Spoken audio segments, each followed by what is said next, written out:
And and on all the convention programs from 1929 to 1933, 34 at least, his name was on there. Little do you know, little do you know. It's not name. Yes, sir. You know, he was Milia's assistant too one time, right? No. Shelby? Man. All of them had some way of saying that the prophet did something special for them. Shelby Hill, I couldn't find out from the brother on Cumberland Avenue what it was the prophet did for him. But he did something because the brother, man, he took me upstairs, we were up there talking, and he said, yeah, Shelby Hill ain't never hide behind that. You know, he ain't never hide behind that. But I couldn't find out what it was. But all of them had some special gift that the prophet bestowed upon them. All of them did. All of them. And they ran with it. They ran with it. What? I'll show you how they ran. Let's see. I'll show you how they ran. And I want you to remember this because the bottom line, once I get into the tame aspect of the children, that's your job. That's your job. What the prophet said to those parents of them children is the same thing your leader's saying to you. That's your job. You know, you stepped up for this one. Ain't no running away. Look, and imagine trying to run and hide. Once you become conscious that you're a Moorish American Muslim, ain't no getting away from it. You cannot deceive yourself. Ain't no getting away from that one. Ain't no getting.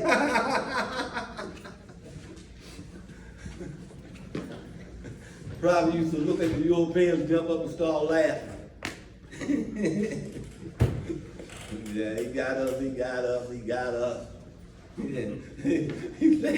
he told the boys, he said, when Allah told him that he got to redeem these Asians, he said, them hard-headed, stiff-necked people said, please, don't let me deal with him again. Man, wow. Imagine that. And man, y'all gotta face that. Y'all gotta face that. You got to uplift all humanity. And look at humanity. Imagine if we had the job hadn't been getting done in 1925, 1928. I mean, everything was in place. I hardly ever get to that part. Everything is in place. Brother Milieu spent 19 years at his birthplace and later moved to this place, which is his home. Brother Milieu went to school his first time to Monroe Brown at St. Matthew's Public School. Went to Boston Smith, also at the same school. When he quit school, thus he never to acquire college.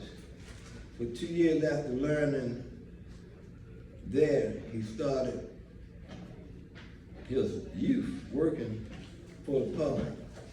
Coming to Chicago in 1909, first was a member of Oliver Baptist Church, then a member of the Marcus Garvey movement, and becoming a member of the Moorish Science Temple of America, and being a loyal, faithful member until the Prophet Noble Ali, under the Prophet Noble Ali. Then he was made chairman of the Moorish Science Temple of America, then Grand Sheik, then Supreme Grand Sheik, and was faithful unto the end.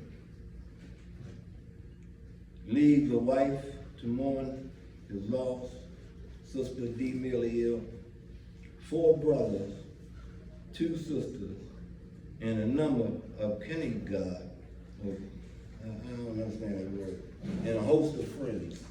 Islam. Yeah, that's what we have on meal here. And let's look at it. God want to look at it. Look at that first. Find out about this. And let me say this. I hold it to be true. I have not been able to thoroughly research it any further, but I am one of those that believe it is a whole lot of information about our prophet and about this movement that may be in somebody's basement, closet, buried somewhere, you know, that people don't even know about. You know, their children came into the temple and they know about the temple, but, you know, that was it. Just like one night I'm walking around Chicago more, and Islam. Did you ask me or did you ask me? I said two brothers gonna be here from Baltimore. Oh, about some lesson. Some lesson. That's it. All right. They the two right there. Oh, yes. And I said, well, and I had Brother Bakar ill with me. And this brother, you know, he knew Chicago. He took me to everywhere. Every business trip, everywhere. He took everywhere. And we were walking, and I wanted to see Aaron Payne Hill. I wanted to see him, right? So we go down to the rich little town right down here, where all the rich guys live. I mean, no, I'm not thinking about Chicago, but in Chicago, down by the waterfront somewhere. What you call that place? I know what I heard, right on the tip of my tongue. Huh? Say that again? No, but it's some kind of park. What's another area down there? Hyde Park. Yeah, there you go. Hyde Park. Go down there, you know, ring the bell. Man, it was like 2 or 3 o'clock in the morning, more. But I ain't got no sense of time stuff dealing with the motorcycle. Right?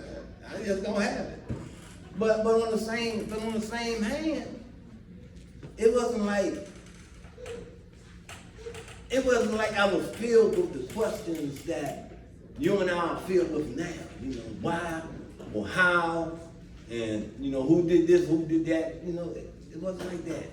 All I wanted to do then, well, I wanted to ask questions. So I rang the bell, and the brother came down there in his pajamas, you know, and I mean, he opened up there in Hyde Park. When he came down in his pajamas, opened up the door. Don't know me from Adam and Eve, you know? And I said, well, I wanted to know about the Moore science stuff of America. He was like, that was a long time ago. And I looked at him and I said, yeah, you're right, sir, you know. I said, I just want to push your palm, that's all. You know, because I felt he had an experience, brother, out of his breath or whatever he was doing. And he came down just like he had opened the door. That was amazing. I mean, that just like blew me away. Yeah. I mean, Sister Pearl Ali, you know, when she had both her eyes, I used to take her around to the doctor's appointments, you know? And we'd be sitting in there talking, and then all of a sudden I don't want you going in my closet. Like, what? Nah, you ain't getting nothing out of that closet. And then she'd bring this picture out and say, you know, and they was dressed up at the convention and say, well, don't I look good? I said, yeah, you look very good. So tell me about all that. No, I ain't talking about that. Plus, what you doing up my house anyway, you know? But, you know, I mean, some days we would have fun, you know? But, you know, it's kind of hard for me to ask the questions that I want answers to now. You know, I want a whole lot of answers, you know. Just like Brother John Bay. to go in there, man, and talk them all down there more. That's when we learn about the prophet saying, well, you open up the meeting, don't nobody come, and you just close it down. You know, you'll sit there for a certain level of time and close it down. But it was just so many opportunities. You know, because at that time, Moors were fighting each other hard. Moors were fighting each other hard. Still is. No, but this was different. You walk down the street and you got the fans on, they want to take your fans off you. They don't know you from having these, Mom. They want to take your fans off you. And we grew up like that. We grew up like that until they learned better, but that was it, Mom. Man, I mean, in Chicago, at least they wanted to see it. You know what I mean? Let me see what you got there, you know. You know, they want to see your color or something, you know. But Dad, they what you doing that on? They ain't getting swinging at you. Man, what do love, true peace, freedom, and justice? That wasn't being practical. All right, let me get you this here. Let's change the Easters for a minute.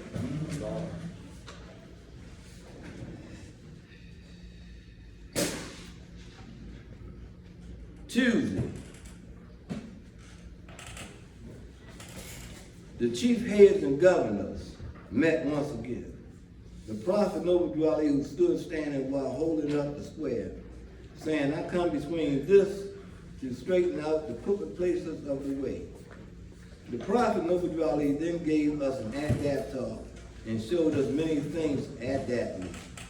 He made the youngest two adapt out of a sister and brother, raising them both upon the square, declaring to us that our flag is of her, and this land is of him. All sat quietly as our holy prophet Noble then held up the Bible, saying, this got you walking towards the truth. And I, your prophet Noble have had to build upon this book, your Bible, making it plain to you, showing you its mystery. I, your prophet Noble have had to build upon the facts of snakes and scorpions with this book. Then the prophet Noble put down the Bible and picked up Al Quran of Muhammad in one hand, and the Holy Quran of the MSTof A in another hand, and said, by this book, the Al Quran of Muhammad, I brought you out of utter darkness, which I found you all in. And by the uniting of it to my Quran, I have taken you into the marvelous light of Islamism. Now you can all see, and instead of merely walking, you will begin to fly. As I am Jesus, come once again, by the will of Allah, dead bones live again. Muhammad was the first person to whom the Spirit first reappeared. Now it is in I, your prophet, Noble Ali, and Jesus are one. Stop looking towards the east. There is nothing coming out of the east for you. I am expected back over in the east in a little while. I will leave here, but I have brought you all that you need to continue on. And by I, your prophet, having these two children is a sign for you all. Keep their eyes open, and our children will take their lead from you. Then the prophet Noble wrapped the sister up in the Moorish flag, and then he wrapped up the brother in the American flag. The prophet Noble kissed them both on their forehead and raised up, standing on the divine square, holding up 10 fingers and blessed us all and said, this day I declare you a nation once more. The prophet Noble talked it on, then brought the chamber to a close, and we all followed him out to the outer chamber to sit amongst the grand Sheik. Islam. Islam. Now, let's jump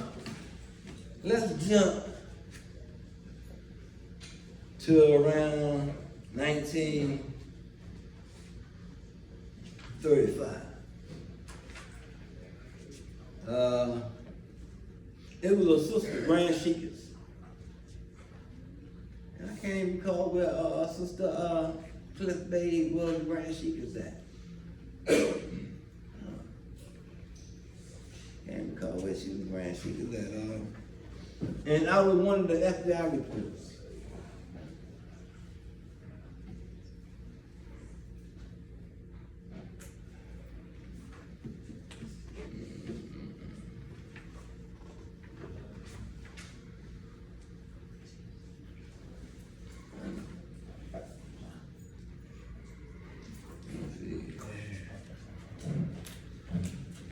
Let's go to the. What city was this? Oh, she was in Detroit. Okay, she was in Detroit.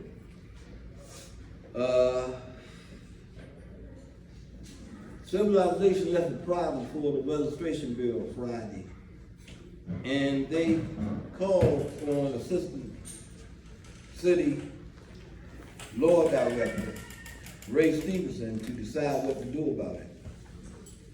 Some 40 Negro members of the Moorish Society of America, number 45, located at 628 9th Street, insist that their ancient national names of Bay, Il, or Ali be added to their registration cards. Grand Sheik's E. Cliff Bay, who had been in charge of the temple since its establishment here last August, said her followers will hold out for the adding of their real family tree names to the registration.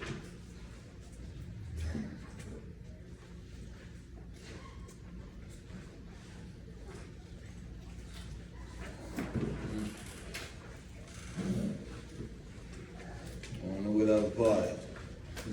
Anyway, the Democrats got together and they came down and said, look, if you vote for me, we'll put the ill in the bay on your name, on the registration. And they put the ill in the bay on their name. But the city politicians got together and refused to accept it. So now we come back to our registration, you know. It has been tried over a long length of time. Other nations come into this nation and they get that political block. That's a fact. You know, and they get to moving the way a nation's supposed to move. Mm-hmm. And our prophet told us that we won't be in order until we get someone in there to represent us. You know, and that's what we have to do. You know, we have to take our time and slowly do that. And I don't even know how much time we got, more because when I look around, it's getting real scary. It's getting real scary, you know? Because here you got wars all around us. And you got the United States, and I'm not speaking radical. Right. No, it's not the United States. It's our politicians that we elect. And they don't care nothing about themselves. Right. You know, it's like on the charter where the Bible speaks about the lion and the lamb. Mm-hmm. And we just keep putting them in there. And they keep stirring up a whole lot of trouble. You know. They're calling Muslim nations terrorists, and they're destroying them. And they get ready to go after Iran. But anyway, Lord, you know, we'll be here Sunday. If you got any questions, you know. Or if you got any questions, I don't know how to time. I know we're supposed to check in the hotel at 3 o'clock. So it's not really a question. I think in the Morse guide there was an article that said that Brother Jesse Sibley was losing his sight and that the prophet healed his eyes. That was a blessing. That I recall. It was in the Morse guide. I don't know the particular date right now. Yeah. By the time we get home, I have it for you. No problem, because I got an article somewhere around there where it talks about he couldn't wait. You know, he couldn't wait to get an article in the Morse guide. Every time Morse guide really come out the point, He'd be the first. he'd be the first one in there for the article. You know. But anyway, any questions more? Because I could travel here and there trying to reflect, but I like motivation. I like motivation. The main thing more is that we have to have, well, the prophet called it out. You know, he had asked the supreme business manager, you know, to ask the Moors, did they want their own land? Did they want their own chief of police? Did they want their own town? Right. You know, he asked the Moors back in 1928, you know? So it ain't nothing new, but it's just, and he also said that we are shining lights. Ain't no telling now, I don't know. I ain't got too many skills enough. I wish I had. I wish I had been blessed to have those skills to be able to market them, you know. But yeah, we got business ventures. We have all kind of economic ideas. And you know, we just have to build. We have to come together, put everything else on the side. You know, the prophet just laid out them instructions more. He has laid them out so clear. You know, so clear. But we have to be strong enough to grab hold of it and keep it moving. And we have to be able to keep using the hammer in a mild way on our children. Because our children got to take our place. But yeah, they got to come into this movement free. You know, they got to come into this movement free. It's all about the children. That's right. You know, it's all about the children. That's how you build that nation, man. We have such a wonderful organization. Man, we had no idea. We had no clue how powerful this organization is. Remember the first charter? It said the most holy temple of science of the world. Right. And then in our Quran, it says that the prophet has the charter to issue to every state throughout the United States, etc. So it don't stop there. Wherever you find yourself, you're supposed to teach on the highways and the byways and the hedges. With that, peace and love. It's all.